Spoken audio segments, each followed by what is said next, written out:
Smith, Doc Smith. Friends, we gather at Camp Wakonda, a place important to Doc and to his family. We gather to celebrate, to grieve, to encourage each other, and to joyfully sense God's presence in our midst.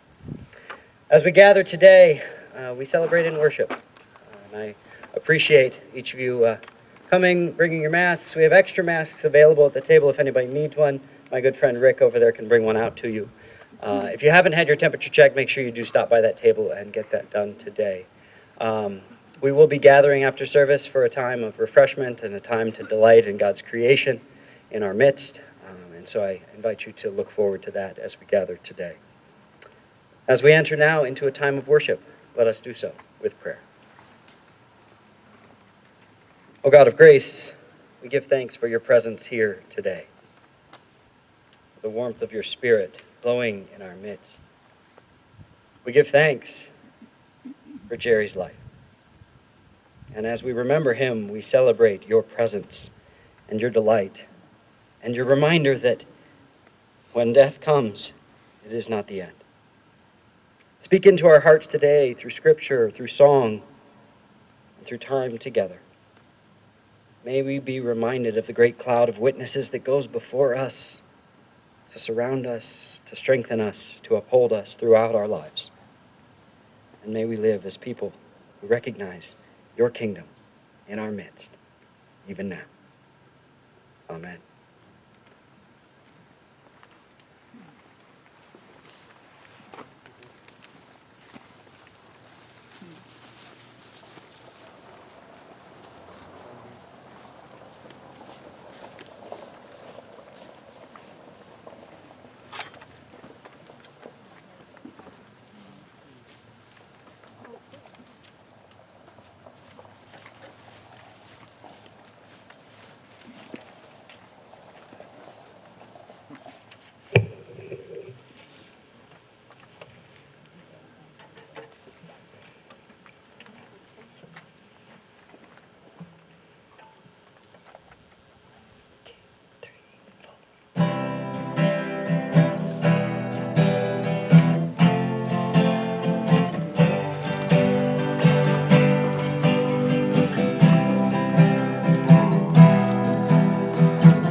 It only takes a spark to get a fire going,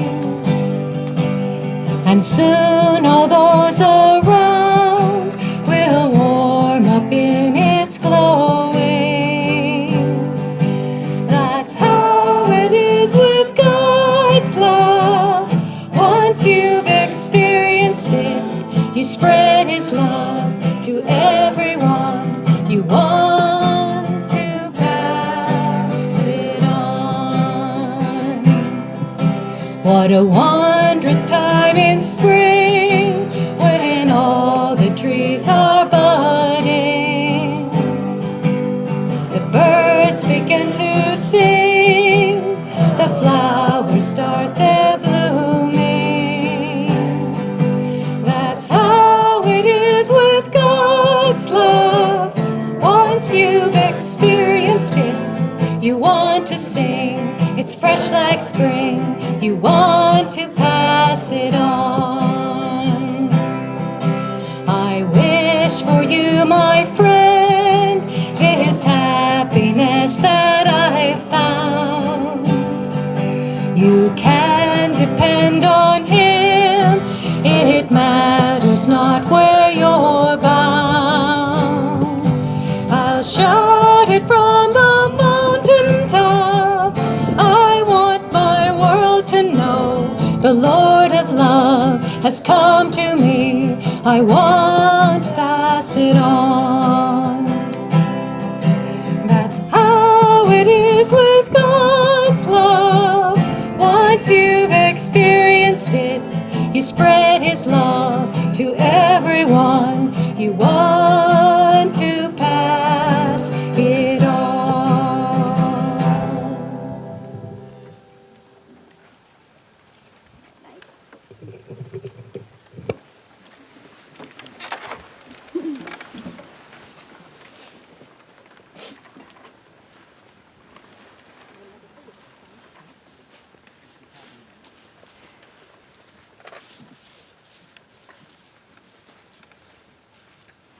We have quite a talented group today. Friends, as we enter now into a time of Scripture, we ask God to illumine our path. Let us bow our heads in prayer.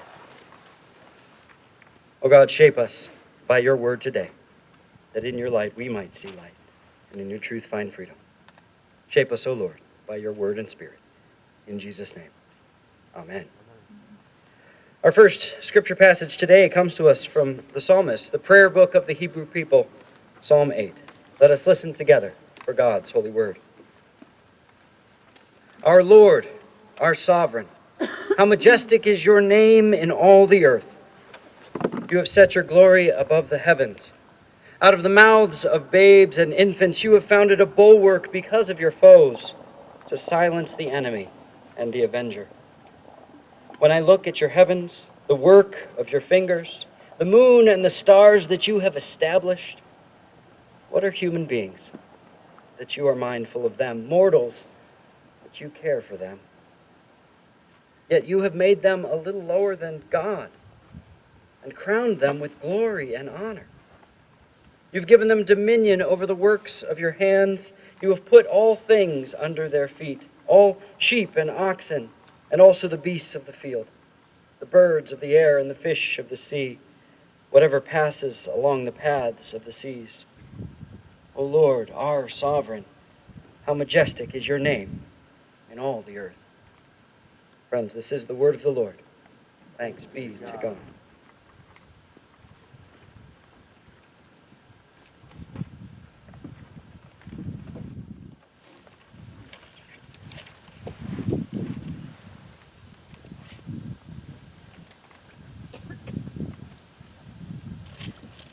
And the first reading from the Gospels, from John, the 14th chapter. Let us listen now to the Gospel of the Lord. Jesus speaks. Believe in God, believe also in me. In my Father's house there are many dwelling places. If it were not so, would I have told you that I go to prepare a place for you? And if I go and prepare a place for you, I will come again and will take you to myself, so that where I am, there you may also be.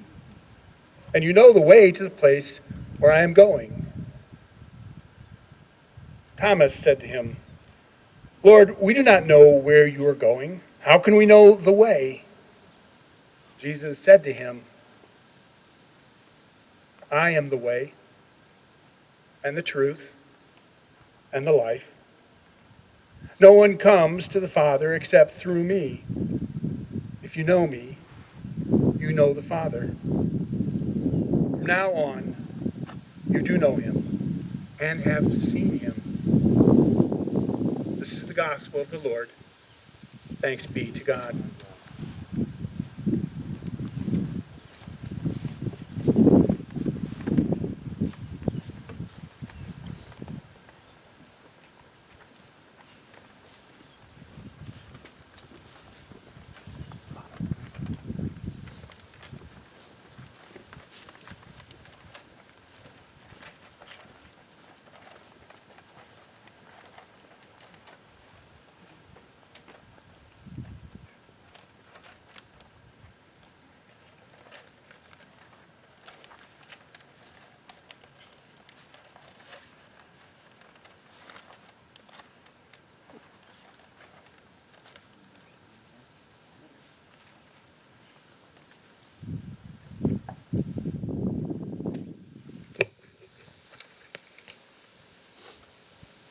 As most of you might know, I teach elementary music, and on Tuesday, what I was teaching to my kids this week was the concept of major and minor. And one of the things I mentioned in describing what minor key sounds like is that it includes the feeling of bittersweet.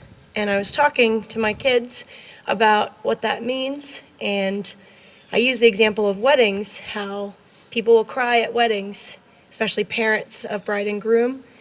And I explained all that, and then I had a kid raise their hand and say, Miss Nutt, why didn't you say funerals? And I said, well, probably because a lot of people feel sad, so I didn't think of that as an example. And he just said, well, it is bittersweet because you'll miss them, but they're with Jesus after that. So that kind of inspired me to pick this song.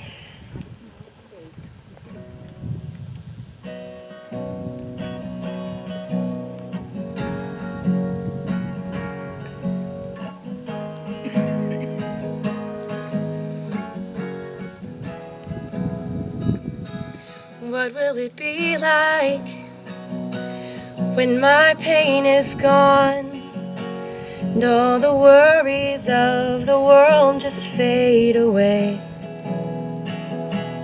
What will it be like when you call my name and that moment when I see you face to face?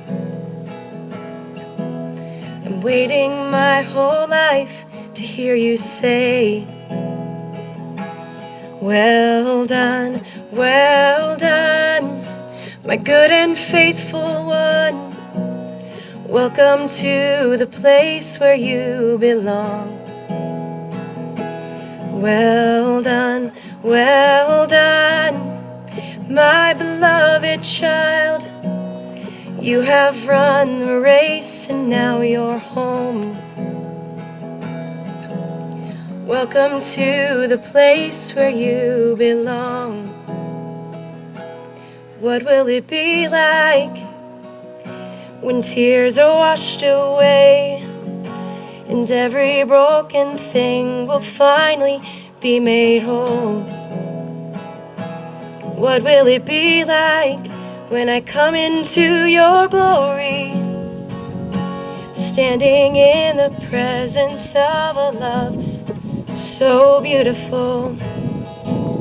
I'm waiting my whole life for that day, and I will live my life to hear you say, well done, my good and faithful one. Welcome to the place where you belong. Well done, my beloved child. You have run the race and now you're home. Welcome to the place where you belong. What will it be like when I hear that sound? All of heaven's angels crying out, singing, holy, holy, holy are you, Lord. Singing, holy, holy, holy are you, Lord. I'm waiting my whole life for that day.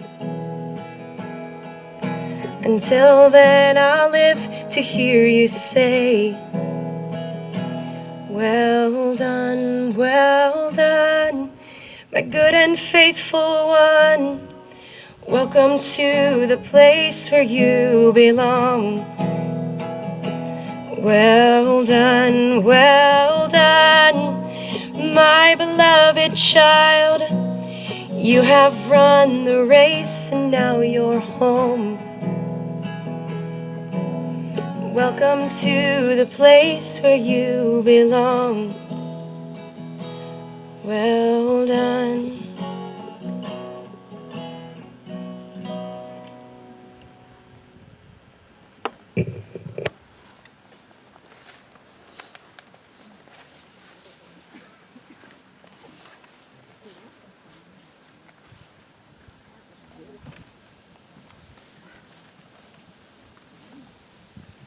In the ecclesiastical tradition that Dave and Ben and I have been ordained in, our Constitution declares that the scriptures of the Old and New Testament are the very Word of God.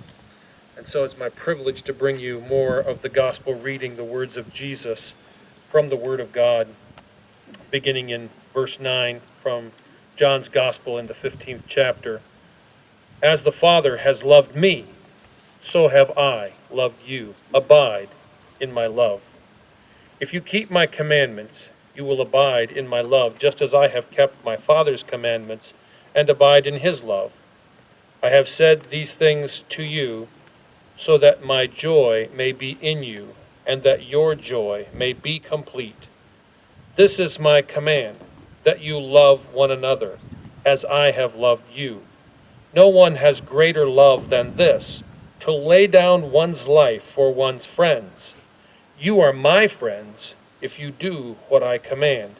I do not call you servants any longer, because the servant does not know what the master is doing. But I have called you friends, because I have made known to you everything that I have heard from my Father.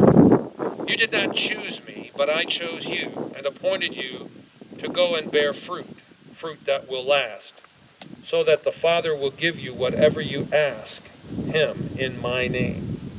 I am giving you these commands so that you may love one another. Dear friends, this is the word of the Lord.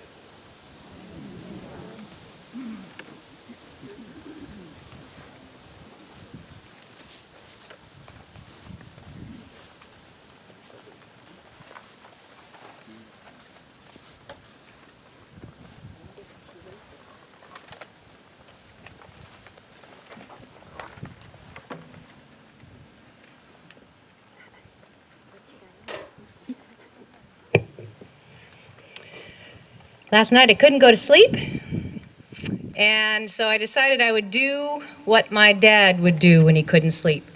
Oftentimes he would tell me that before he was getting ready for a big hunt, you all know how much of a hunter he was, that how he would get himself to sleep is he would go back and think of one of the good hunts from the past.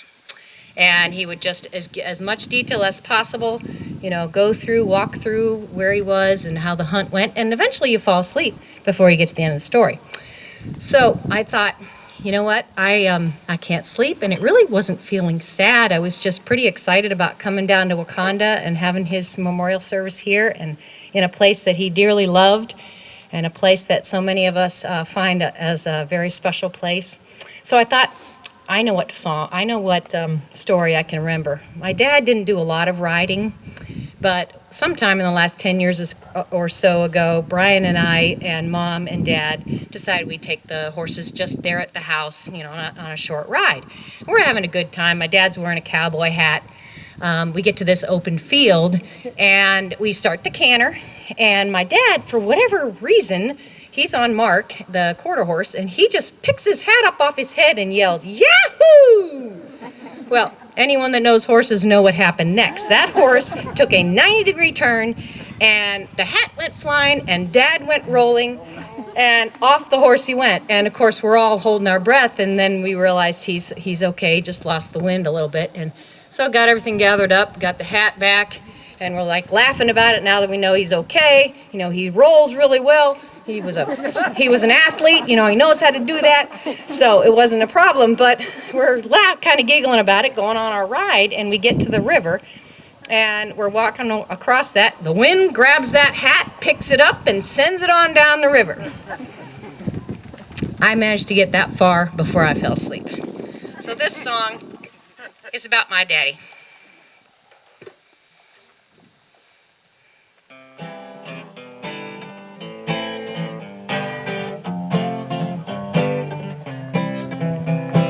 When I was a little girl, before I went to bed, I would squeeze my daddy's hand.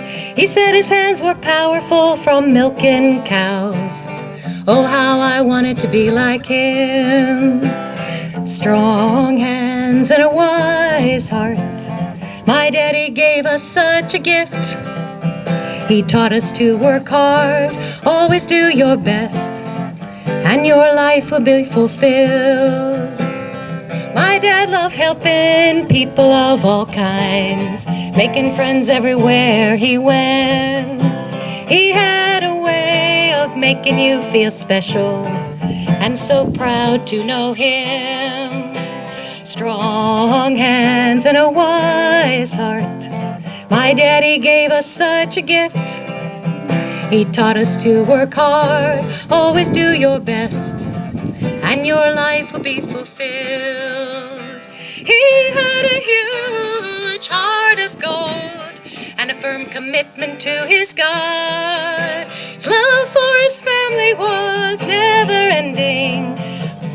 Well done, faithful child of God. When I get to heaven, I know I will see my dad, the life of the party.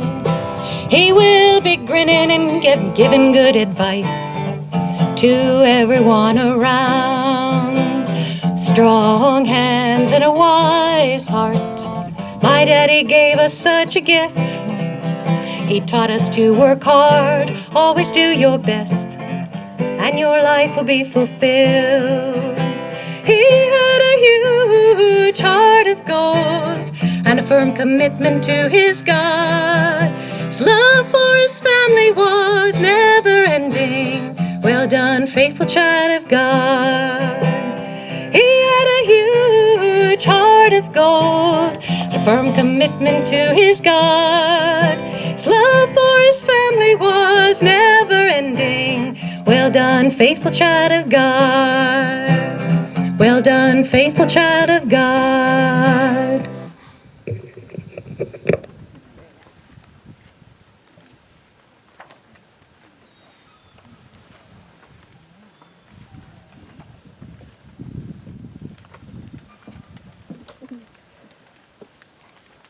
That really was the first of the remembrances. It really was.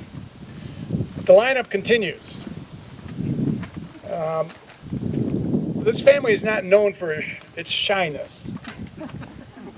Not really. It's also known for its capacity and ability and willingness to share love. And so what follows next really is a parade of love. I'm going to give you the lineup. I'm going to hope you can remember it. We'll see. Who's on first? That's right. Lead off will be Daryl. I can remember that. You can remember that. Amy, you're number 2. Brian, number 3. John, 4.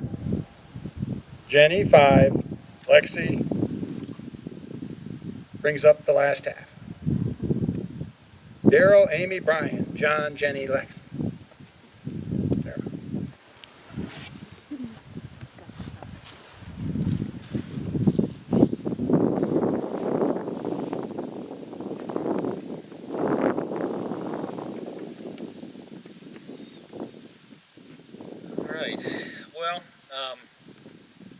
Just wanted to share some thoughts about my dad. I wrote them down so that I'd be sure I got through what I wanted to say.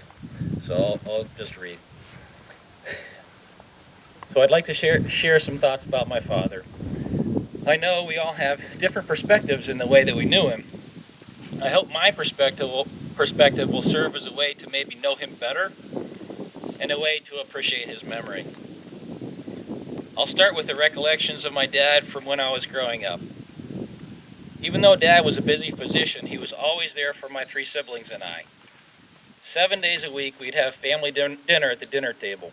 No TV, just discussions about our day or anything else that would come up in our minds. Nothing was off limits. Frequently, there'd end up being some drawing of a body part or an organ on a napkin. Labels, the whole deal. Nothing was off limits. I remember countless games of catch, or Greg and I grabbing a bag of baseballs and our bats and gloves and having batting practice with Dad at some local school ball field. There's one time in particular I remember that Dad decided he wanted a turn. And I was probably about 10 or 12 or something. And so I pitched. I was big enough to do that. And he hit this just enormous blast into left field that went way over Greg's head. And I just remember being in complete awe and thinking, man, my dad is cool. He's the real deal. He didn't have a ton of time, but he was an assistant baseball coach for several of my little league teams. He attended almost every one of his kids' games and concerts. He was always supportive of our efforts and gave us a little push when we needed it. The main thing was that Mom and Dad gave us an opportunity to succeed in life by encouraging us to be well-rounded. Excelling in school was the most important, but we also had the opportunity to play multiple sports, multiple musical instruments, and he encouraged an appreciation for the outdoors with horseback riding, fishing, hunting, on and on and on. He instilled a good work ethic by requiring us to do lots of chores. It was a lot of work to maintain my parents' 5 acres and house, as well as the horse barn, feeding them, cleaning the stalls, the whole deal. It always seemed that we had to work for things instead of being given them. And that's important, especially coming from being a doctor's kid and being a doctor myself. I know that's very important to instill that work ethic. Things are not handed to us. As I got older, he was always there for advice as my concerns or problems got more complicated. I could count on him for well thought out, constructive responses. He was someone that my friends looked up to and respected and would even ask him advice. He and Mom led by example, encouraged a life in the church. They were pretty good, darn good role models for what a married couple should be like. Eventually, he and Mom gave us the best opportunities to attend the college or grad school of our choice.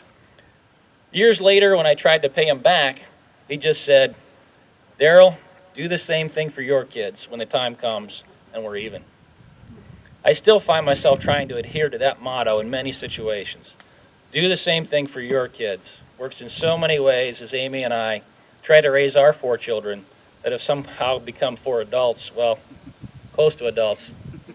I'm looking at you, Weston. I'm 18. Go to school, get good grades, get a job.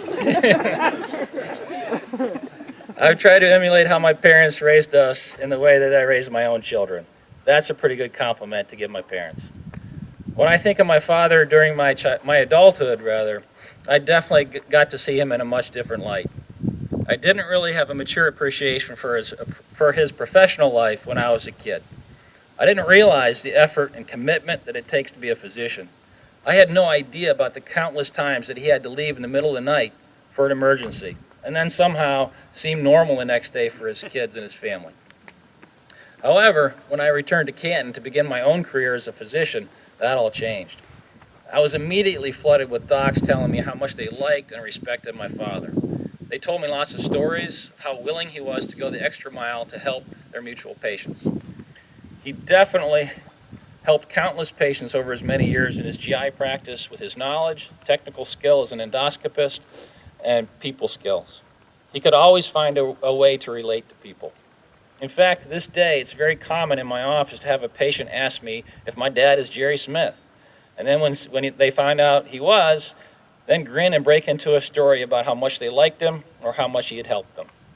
Many patients and fellow physicians continue to ask about him and express a fond memory. Family remained extremely important to Dad. He was a great father-in-law to his extras. That's what he called them. He immediately treated them like one of his own. He was a loving grandfather that was always very interested in his grandkids' lives, their activities, sports, and even maybe and especially their love lives. Yeah, no joke. He loved to watch his grandkids play sports or music in person and was known to travel far and wide to do just that. His grandkids could get him to do stuff that his own kids couldn't. My daughter Laurel is famous for getting him to crawl around on the floor with her when she was 2, pretending to be a cat, with Dad right there being a cat too. He and Mom took the whole family a whole extended family on many vacations to the beach, mostly Hilton Head, but several others. They would rent a huge house, and we'd spend the week together catching up and having an amazing time as a whole family. Those weeks are some of my very fondest memories. As an adult, I got the privilege of being his friend. We had many meals and phone calls together and talked about anything that crossed our minds. Since he'd been there before, he was a great resource to discuss the practice of medicine and all the ups and downs involved. We would get together to watch the Browns game, We went to countless Ohio State football games and many Indians games. We went on hunting trips and fishing trips. It was a true blessing. A big part of remembering Dad is appreciating his personality. He was definitely a people person and truly enjoyed talking with people about their lives, whether it was someone he'd known forever or a perfect stranger. He had a way of making people know he cared. He took great pleasure in teasing his grandchildren to see if he could get a rise out of them, which he always did. Well, actually, no one was immune. Just ask Amy, my wife, for a few stories. If you get a chance, the one about her jugs is a classic. I had to do it. Anyways. I expected that from you. Not from him. Another example happened during a recent trip to attend one of my daughter Alexa's choir concerts at Baldwin Wallace.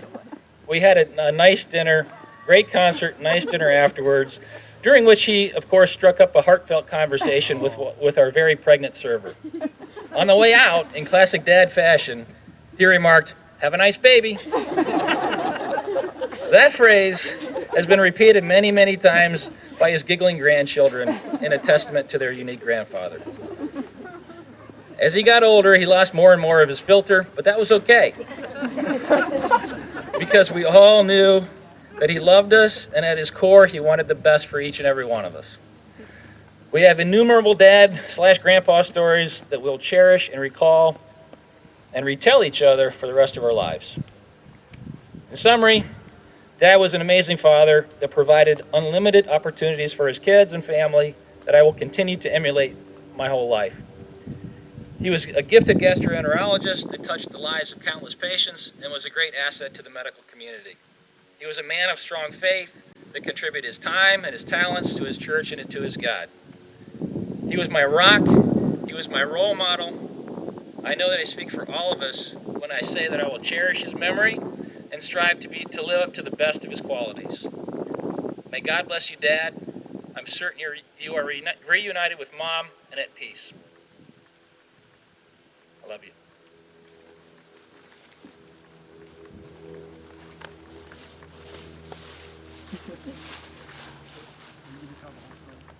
Not from here. Tell the ghost story. I will not.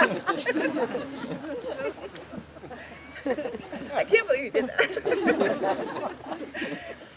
Apple doesn't far fall. That's your film, Gerald. I had the honor of marrying into the family created by Jerry and Joanne Smith on December 7th, 1991. Some of you might remember that wedding. Just 2 years and 20 days prior to losing Jerry, we lost our beloved Joanne. And now here we are, all too soon, celebrating the life and legacy of Jerry Smith. While we are thrilled that he and Joanne are together once again, the family and the world are left to mourn the loss of a most unique force of nature. When I first met Jerry, I'll admit that I was a bit intimidated and maybe even a little afraid of him. He was so confident, so opinionated. I knew he was sizing me up as to my fitness to be deserving of his son. It was worse and more nerve-wracking than any job interview. In a way, it kind of was a job interview, and I had no idea if I would measure up. Jerry could be gruff, to the point, and he frequently would say whatever popped into his head without filtering it first. Verbal finesse was not his forte. But that was part of his charm, and that is what made him uniquely him. He didn't sugarcoat things, but he also didn't have a fake bone in his body. He was always unapologetically himself. You never had to guess about his feelings for you. And speaking of those feelings, once you passed the test, he had no problem revealing that while he may be a little tough on the outside, his insides were very soft and loving and maybe even a little mushy. No one loved his family more or was more proud of each child and grandchild and their achievements and personal triumphs. He was with you for the ups and downs, and you felt his love and support, even us extras. I'm going to miss his phone calls. I'm not sure we ever had a phone conversation that lasted longer than 5 minutes, but I cherish them. Amy, this is your father-in-law. Where's Daryl?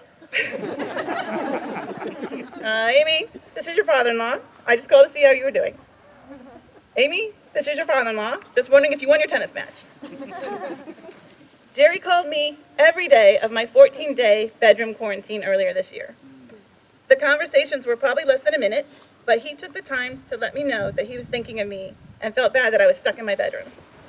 If there's a lesson in that for all of us, it is to reach out. It doesn't need to be a grand gesture for it to mean the world to someone. And in addition to the calls he meant to make, I'm also going to miss the calls that came unintentionally, affectionately known as the butt dial.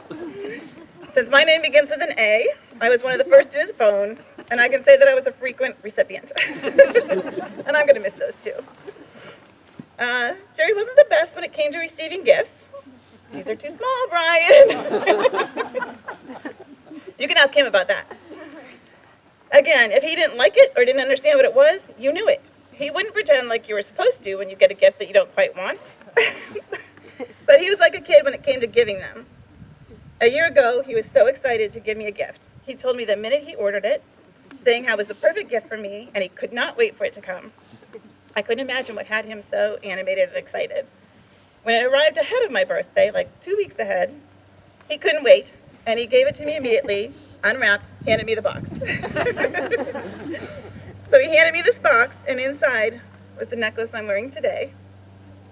He knew I'm a big fan of dolphins, and he found this dolphin necklace and bought it for me all on his own. I'm pretty sure Joanne had done most of the gift purchasing in their years together, so the fact that he did this for me makes the gift even more special, and I will cherish it always. I could go on and on. We all have lots of Jerry stories, but I will end with one of the most tender moments he and I shared, which just happened a week ago. The family had gathered at his house to celebrate Allison's birthday and also to be with him. It really was his best last day. His spirits were lifted having his family near, and all the social interaction energized him. OSU was playing its first game of the season, and they won. He ate nearly a half bag of tortilla chips, which had us all throwing surprised glances around the room because he hadn't been eating much of anything in the past few weeks. Anyway, it's a good day after a long stretch of rough ones. Bethany and I were getting ready to leave the house, and I was in the kitchen, which has a little pass-through opening, like a little window with no glass. You can see into the other room, into the porch where he was. And Bethany was saying goodbye to him. So this scene had me tearing up because I knew there would not be many more. And after he said goodbye to her, he looked up and caught me watching from the kitchen. And I put my hands together and blew him a kiss. And he put one hand to his lips and blew one back to me. My tough-talking, hard-exterior father-in-law definitely had a tender, loving side, and I count myself lucky and blessed to have had him in my life for 30-plus years. He was one of a kind. There will never be another. Jerry, this is your daughter-in-law. Until we meet again, know that you will be greatly missed and that I love you very much, and it was my honor to be your daughter-in-law. Godspeed.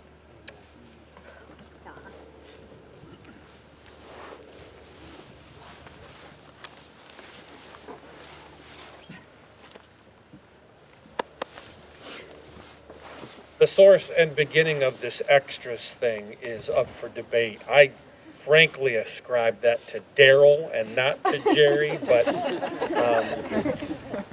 I will tell you that my good friend and brother-in-law Rick, on the end there, were known by Jerry later as the economy size extras. So, and he thanked me. I don't know if he got around to thanking you, Rick, for bringing some height to the family. He must have said that to me 5 or 6 times. So we did. That was our contribution. I want us to all pause for a second and recognize that the American flag is folded triangularly to my left here, and I want to tell you with a full heart that my father-in-law served this nation. He achieved the rank of lieutenant colonel in the United States Army in the medical corps, and he was, for a time being, he was then recently former President Eisenhower's personal gastroenterologist. Ike had Crohn's disease, I think it was, that he was treating, and yeah, we've always called her Little Ike because she has it. It's a great thing that Jerry was able to spend his residency in the United States Army and to serve our nation in that way. One funny thing that happened when he was in the Army that he told me about, laughed every time he told me, was he was walking across the compound and a brigadier general was coming his way, and he was getting really, really nervous because he was in his army outfit and didn't have his doctor's smock on, and he knew he was going to have to make sure to follow protocol, and he saluted him with the wrong hand. He put his left hand up. For those of you who are military veterans, that's a no-no. And the general wanted to know who that guy was. He found out it was one of the doctors. He sent word to Jerry's superior, tell your guys to wear a smock when they're in the compound. But I'm very, very proud of so many of the things that he did. And so much of what made him proud was this family. And as I think about this family and this gathering and friends of his and friends of ours from different places, it makes me feel like this is what the kingdom of heaven is. Kingdom of heaven is a gathering. It's a gathering of people connected by love. And that was what he was so very good at in his life, was connecting with people through love. Yeah, there was some dicey moments, and we all laugh about him and his way. But I remember back to a gospel account, and as a preacher, I think about things, and Bible texts come to my mind. And one of the things that I was thinking about as I prepared for speaking today about my beloved father-in-law, who was to me a friend, father-in-law, a confidant. He took me on, like Gerald said, he took me on countless hunting and fishing trips, took me to Ohio State games. We would go out to dinner as a family, and he would always say to the waitress, hey, put this on one, and give it to him and point to me. And then she would come and give the bill to me, and then he would take it from me and laugh. But the Bible text that came to my mind, there was a man named Nathaniel. And Nathaniel was told, we have found the one that the prophet spoke of. We have found the Messiah. It is Jesus of Nazareth. And he said, Nazareth? Can anything good come from Nazareth? And when he approached Jesus, kind of like Ann Arbor, Michigan, can anything good come from Ann Arbor? Dave, you'll have Dave he'll get his retort later. But when he approached Jesus, Jesus saw him coming and said of Nathanael, here is a true Israelite, or person of God, in whom there is nothing false. I will tell you that Jerry was a true Nathaniel. He was a true child of God, man of faith, lover of his family, but in whom there was nothing false. Did we always think sometimes that we were sitting nervously awaiting what he was about to say? Yeah, sometimes we really were, but we knew this. It would be exactly what he was thinking in its purest form, and that it would have mostly good motives behind it. Mostly. But he was and is, in the presence of God, a truly pure-spirited person. And I will always be grateful for what he has instilled in all of us in terms of having a real love for people, especially your family, and speaking that which is true to your heart. And so for that, I say thank you to my father-in-law and my friend, and you will truly be missed.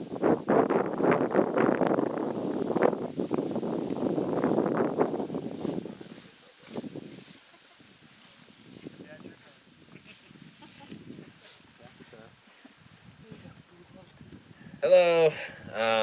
I didn't write anything down, so this will be short. But I just had a couple of memories of Grandpa, things that I, looking back, are fond memories of him. As a little kid, I have a distinct memory of him. I think when we were at the Hilton Head vacations in the pool, he would get the noodles, yes, and he would chase us around the pool with the noodles, slapping the water, and he said something like, "Here comes the beetle," or something. It never made sense. I don't know why beetles have noodles, but he was, along with playing cats, he was always a fun grandpa. He took us to Disney World at different times, me and my sister, he took us and our parents there, and I distinctly remember he liked to ride roller coasters and rides. I distinctly remember the Tower of Terror and and Grandpa kind of flying up and screaming. And it's quite a thing to see him yelling and screaming. But it was a great memory. More recently, one of my favorite memories with Grandpa was in 2014, the Ohio State Michigan game. I finally got to go, and I was sitting up with Grandpa up high on the 50-yard line, and this kind of a close game. If you remember, this was the year they won the national championship, and Ezekiel Elliott tore off on a 40-yard touchdown run, and right when the game was still pretty close, and we stood up and just screamed like everybody else, and Grandpa was so excited. We did high fives over in the air, and that was just a really fun memory. Probably my favorite memory of watching Ohio State football with Grandpa. But he always loved the Buckeyes, and even this past weekend, he perked back up for the Buckeye game. So those are very fond memories for me. But as a kid, Grandpa was always there for us. He would come to all of our sporting events and concerts, and he would drive to Pittsburgh to see my cousins play sports, and he and Grandma would go all the way to Texas to see their grandparents. He was a very supportive and involved grandfather, and he was always a teacher, and from a young age, he always taught about anything, science, animals, medicine, all of the things that he knew and loved, he taught to us. And to me, as a kid, I always wanted to be like Grandpa. Grandpa always knew, if you were worried about something, if you were sick, if you got hurt, first we would go see Grandpa. And so he always had the answers, and he always knew what to say, even if it wasn't something medical or scientific, he always had good advice. So I think for me and for my uncles and my cousin Steve, who have all followed in his footsteps, he's somebody that we all looked up to as a role model, and I hope that I can be a good physician and a good man and a good family man, the way Grandpa was. But I will miss him dearly. I was going to mention as well. So, Grandpa went to the College of Worcester, and then he went to medical school at Case. And my Uncle Daryl kind of copied that. And then I, being very original, also did that. Went to the College of Worcester and then went to Case. So, Grandpa was not perfect. He certainly had his flaws, but between he and Grandma, they kind of complemented each other really well, and I look up to them as people that I hope I can make proud and live up to. That's all I got.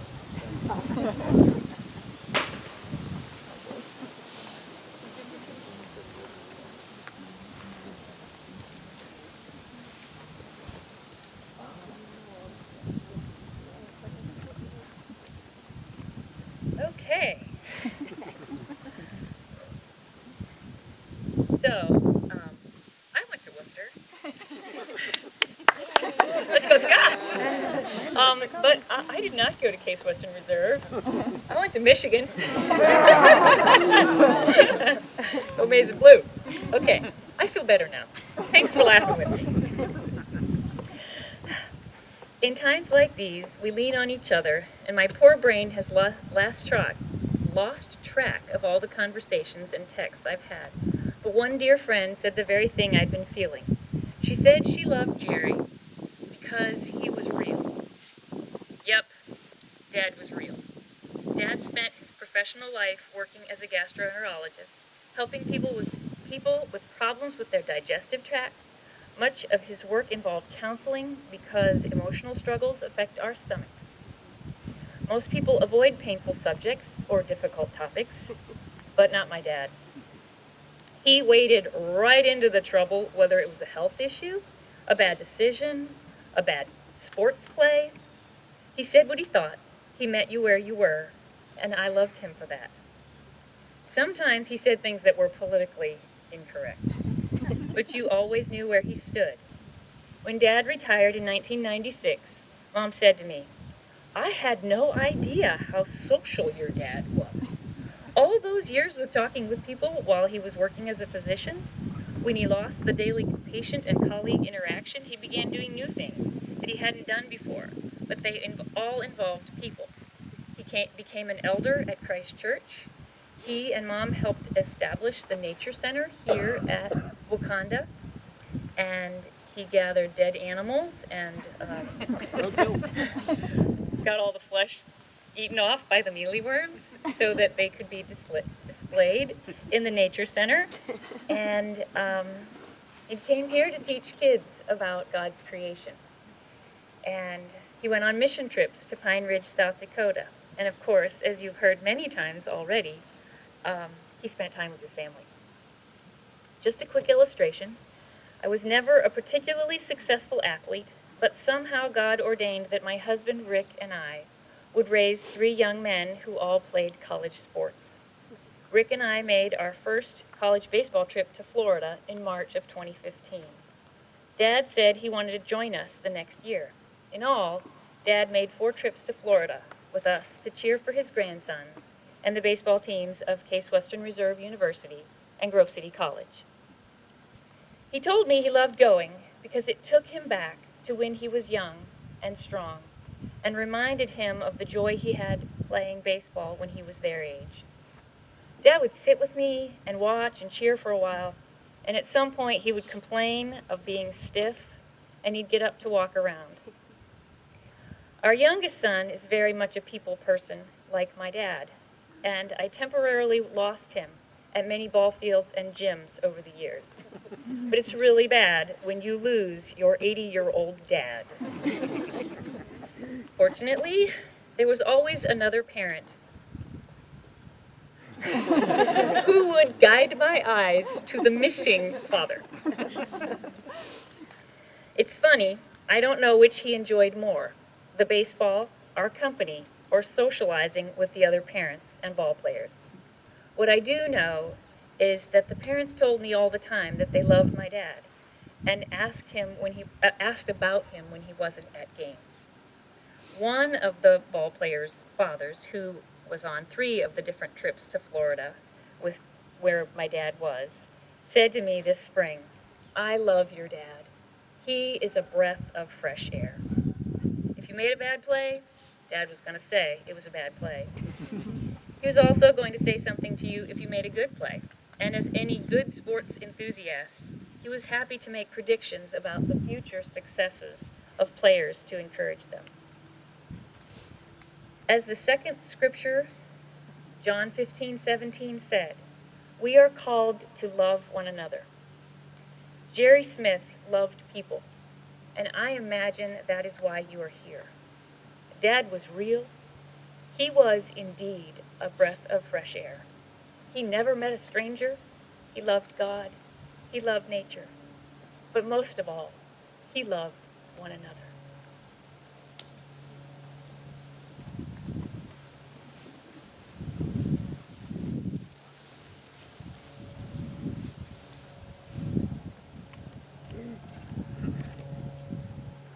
Grandpa, I am grateful. I am grateful that your pain has been eased. I am grateful that you are back where Grandma can take care of you. I am grateful that I was able to hold your hand and give you a hug one last time, especially after months of having to say, through a mask, "No, Grandpa, I can't hug you yet." I am grateful that on one of his last days, he looked at me and recognized me as someone he loves, and I am grateful for the support of my family. When I got the call that Grandpa was now at peace, I went for a run. I made sure that I chose a path that went through the trees, and I purposely stopped a few times to take in the nature. As I looked up through the leaves, I could feel Grandpa reveling in the beauty of it all, right there with me. My grandparents, including Grandpa, helped instill in me an appreciation for God's creation. I believe that our purpose here in life is to cultivate meaning for ourselves through our love and relationships with others. Grandpa did this so well. He loved people and he loved to try and figure them out, like where they came from and who they were. Every comment he made, whether appropriate or not, was made with love. He always meant well. Another thing, like my mom said, that was amazing to me about him was that he was unashamedly and unapologetically himself at all times. It was hard to write about him in the past tense. It felt like all this happened so fast.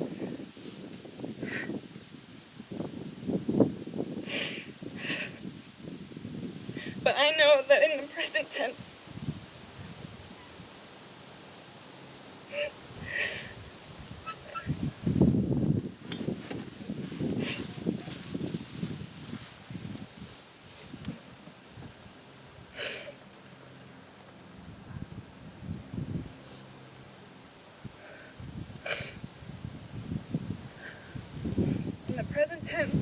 he's happy standing with Grandma and Jesus.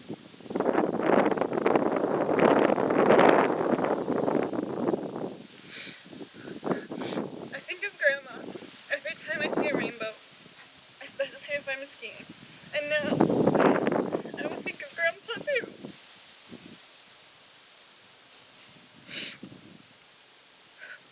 I love you, Grandpa. You'll always be a part of who I am. Thank you for everything you taught me. I miss you.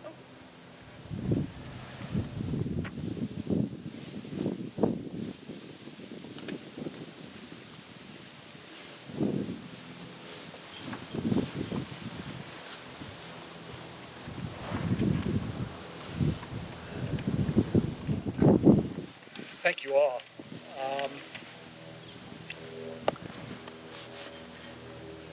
Y'all keep telling us how lucky you were to have Jerry as your grandpa. Beginning to understand that maybe he was the lucky one. First time I heard of Canton, Ohio, I was 17 years old and a freshman at the University of Michigan. My sweet mate was a guy by the name of Rick Rosenstock. And he kept talking about this place and talking about it and talking about it. 25 years later, I get a call from a guy on the phone. Hello? Hello? I'm Jerry Smith. Are you David? That was the beginning. That was the beginning. He sold Canton, North Canton, with all of his heart. With one line in particular. That this is a great place to raise a family. This is a great place to raise a family. He was right. He was right. They have remained ever thankful for that phone call.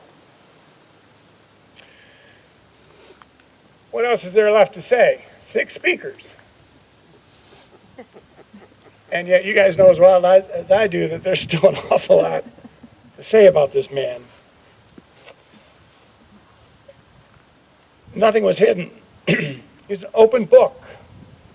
Straightforward. I can tell you nothing new, nothing you haven't heard, nothing you haven't seen, nothing you haven't experienced. He didn't need life to be complicated. Straightforward is fine. What you see, that's what you got. I so appreciated the obituary because in that third paragraph, which you can read on the back of your order of worship, there is an economy of words that says so much. And I'll leave that to your reading. But it was amazing to me how the totality of his life could be so summed up, so beautifully, so perfectly, so completely in one paragraph. I knew him in his retirement years, and I'm grateful that there were so many of them. So really, I only know him as a man of truly committed faith, whose life revolved around his family and the church. I knew him as just about everyone else here knew him, as a man generous with his time, his energy, his wisdom, and his cash. Phenomenally generous. I know him as one who relished playing the role of the old wise doctor. And he did it so well. I know him as one who did not suffer fools gladly.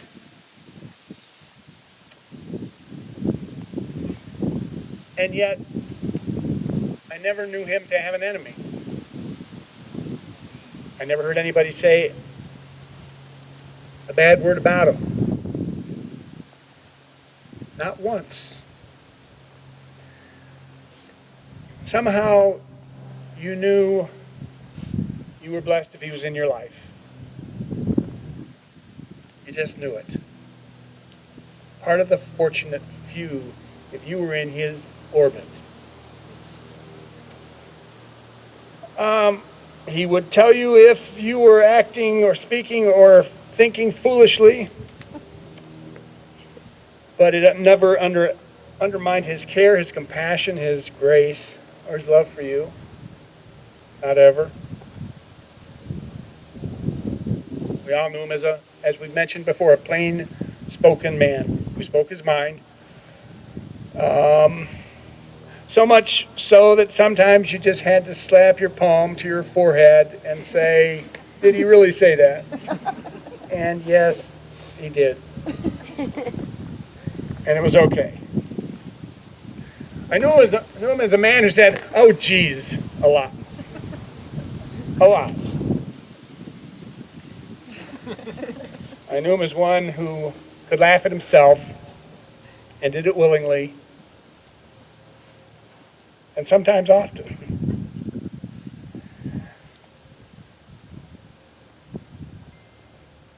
What most amazed me about Jerry was his witness. I just need to kind of put this away for a while here. It was one of the early years, maybe 3 or 4 years I'd been here in the Westminster class, and I don't remember anything about the class except what Jerry said. And no, this is good. This is good. We're going to a good place here. Although I really do want the Jugs story told sometime, because it's not what you folks thought it was, by the way. Well, not really.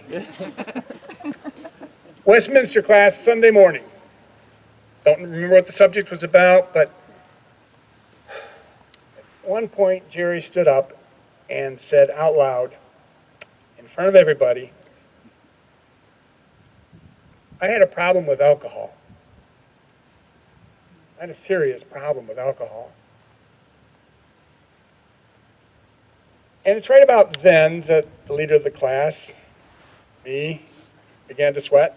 You start looking around at all the people who are there, and what are they going to think? And it turns out I was the only one there that didn't know it. And I think that tells you something about Jerry. It was a serious problem.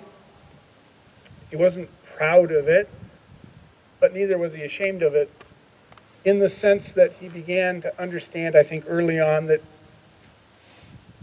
that problem was part of the reason he had gotten to where he was at that point in time in the Westminster class. That confronting that issue, the encouragement of his wife and the support of his wife and his family, that he had now a new life.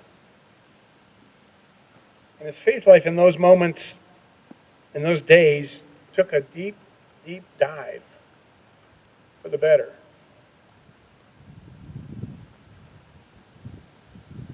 That was his witness.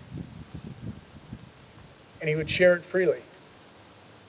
As I said, without embarrassment, certainly not with pride, but with a certain understanding that God was good and gracious and brought him through it. And it equipped him with all the people he needed to overcome it. Allison, I thank you for permission to share that, even though, like I said, you probably already knew it.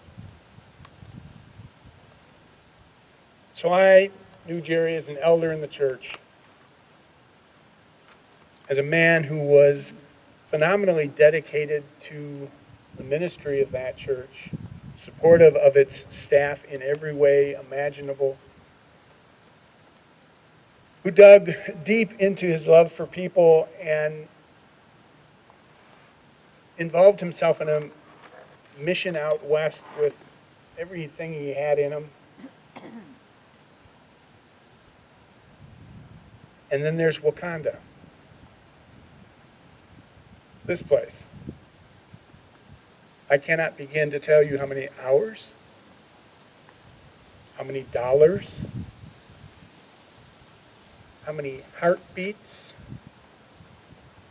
he spent here, or thinking about here, or strategizing about here.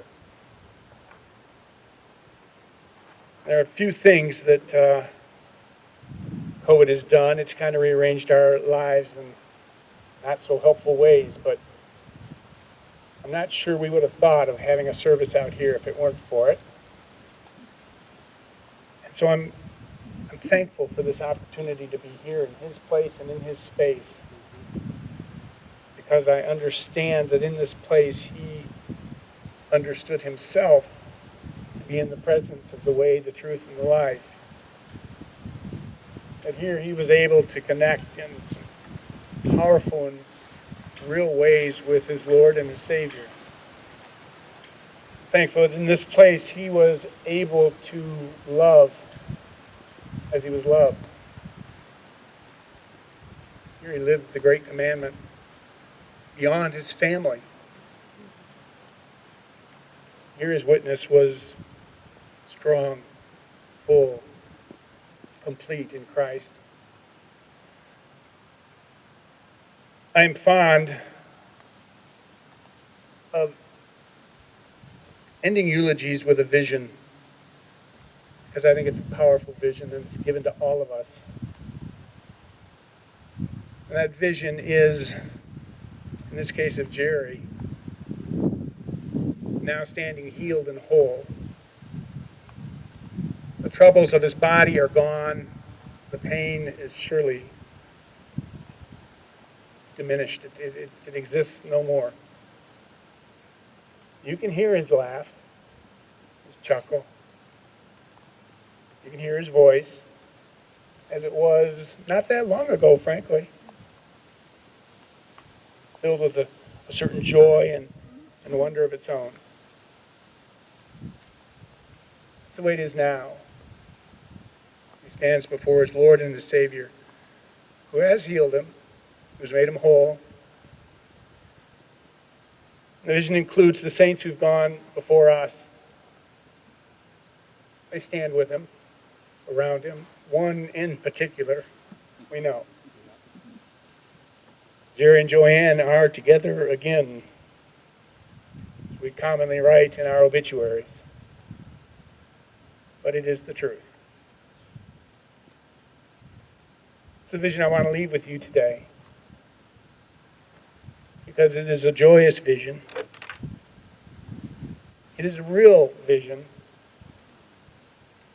And it is a vision that is gifted us today by our own Lord and Savior.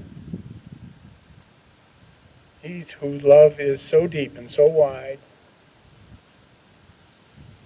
so complete and full, that the promise is for each of us. That we too might overcome whatever it is we might be called to overcome and find a new calling in life. That promise was fulfilled for him. Pray it is fulfilled for each of us. And that one day we become the focus of someone else's vision given to others who grieve. That our goodness and our wisdom, the joy we brought to other people, our faithfulness might be that which we leave behind. We do thank you, Jerry. We kiss him goodbye, so to speak. But really, it's just so long. We thank the Lord for a life that was good, rich and just, graceful, merciful, compassionate, loving. Thank you, Lord. And thank you, Jerry. Amen.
Lord my God, when I in awesome wonder consider all thy worlds thy hands have made, I see the stars, I hear the rolling thunder, thy power throughout the universe displayed.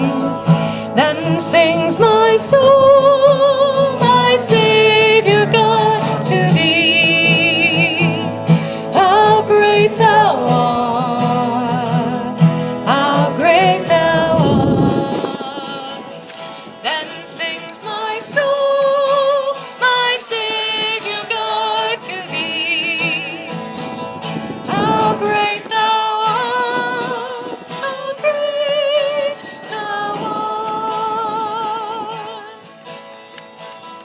And when I think of God, his Son, not sparing, sent him to die, I scarce can take it in, that on the cross, my burden gladly bearing, he bled and died, and to take away my sin.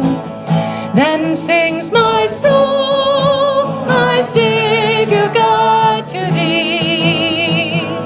How great thou art, how great thou art.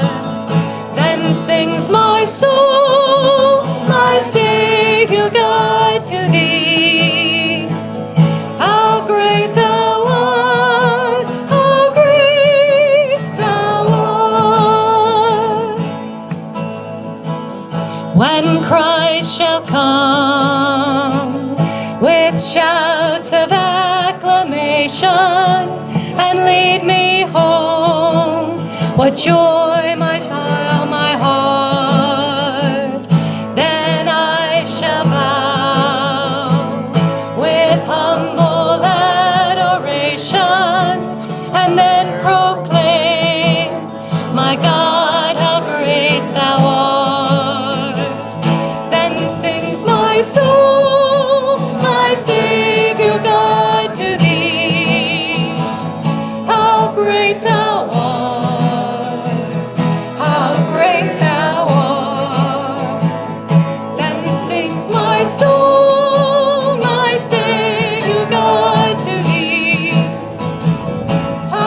great thou art, how great thou art.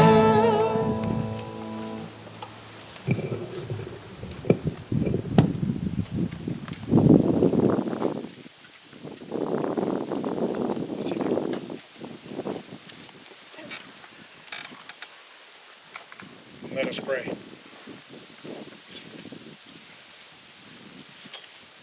God of grace and glory, we praise you this day, for you have blessed us with this day.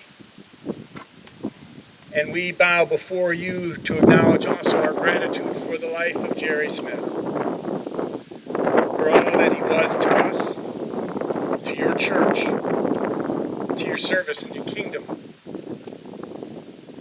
We praise you for calling him home, restoring him, body, heart, mind, and spirit. And we give you thanks for great reunion.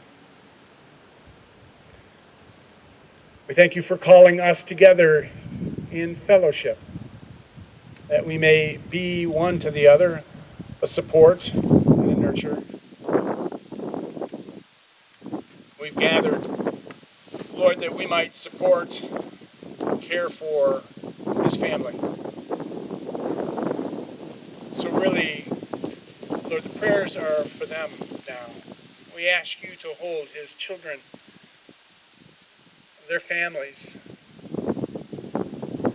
his children's children, in the palm of your hand, that you will redeem their memories, that you will strengthen them, fortify them,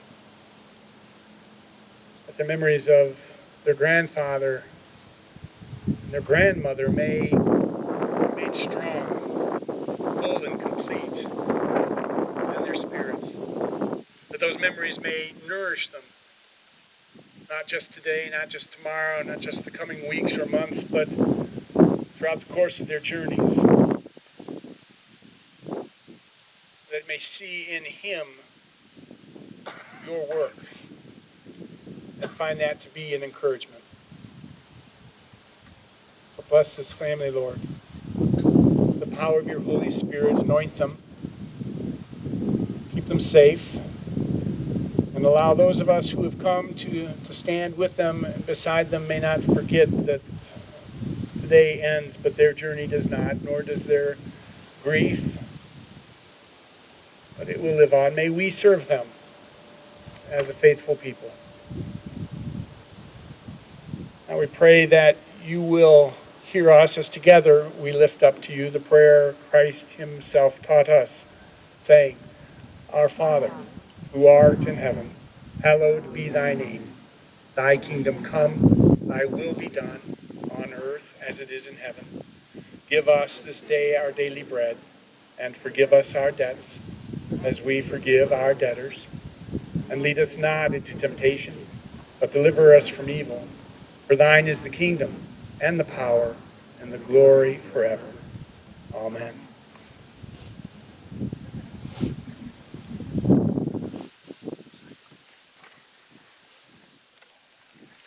We are truly a blessed people to have gathered today to give thanks.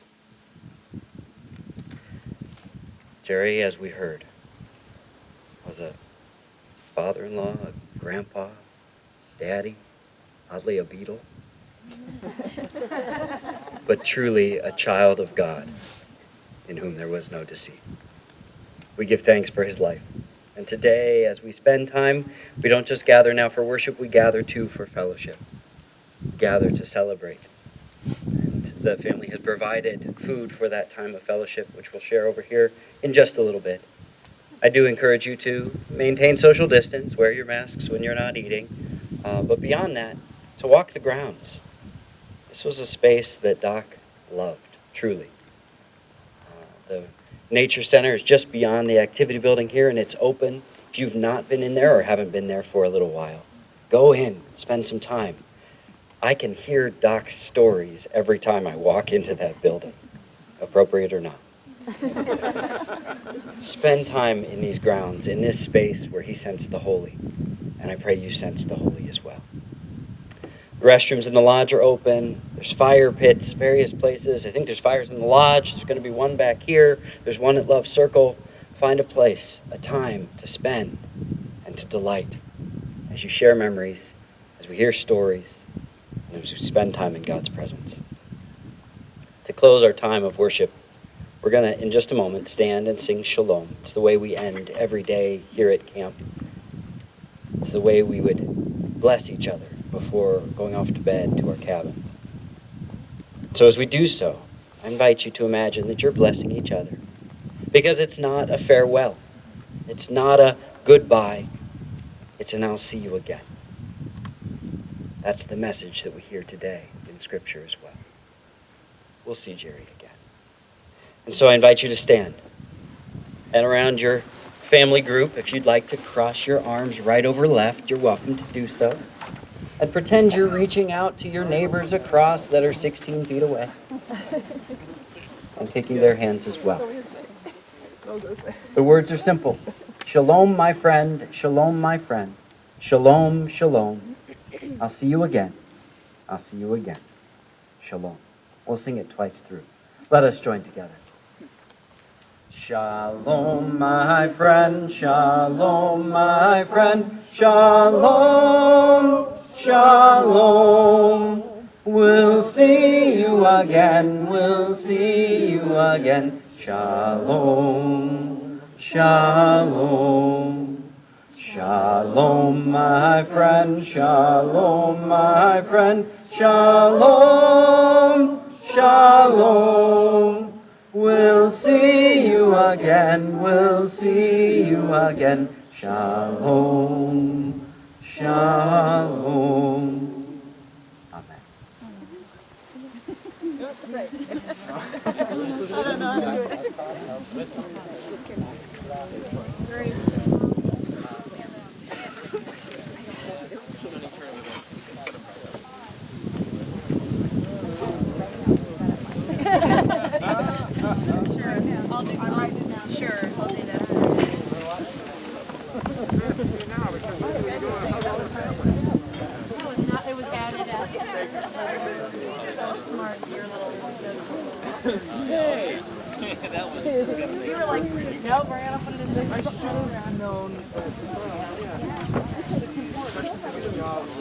That wasn't in there either. That wasn't even in this school. That was just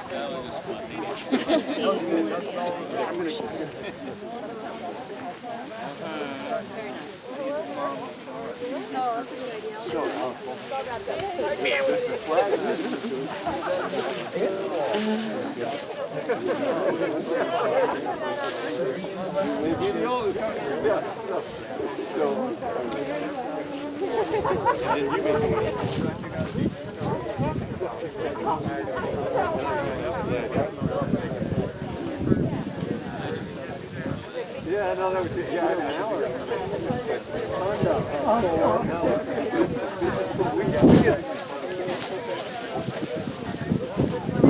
For remembering. Yeah, it worked. All right, great. Well, when you start with good material, make sure everybody on the plane. Walk down the aisle. They still wait. On the airplane. Okay, Lo, you have to. Nice meeting you.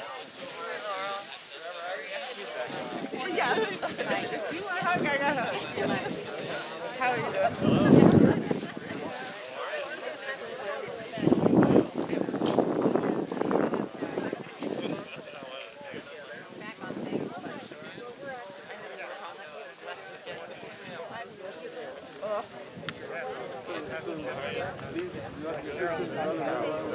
My brother lives in town.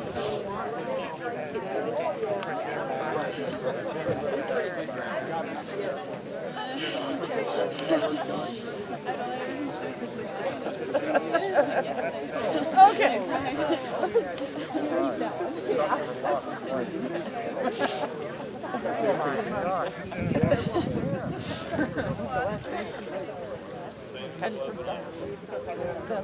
You guys still doing your go? Which I can totally see you do that.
Sorry, this is Kayla.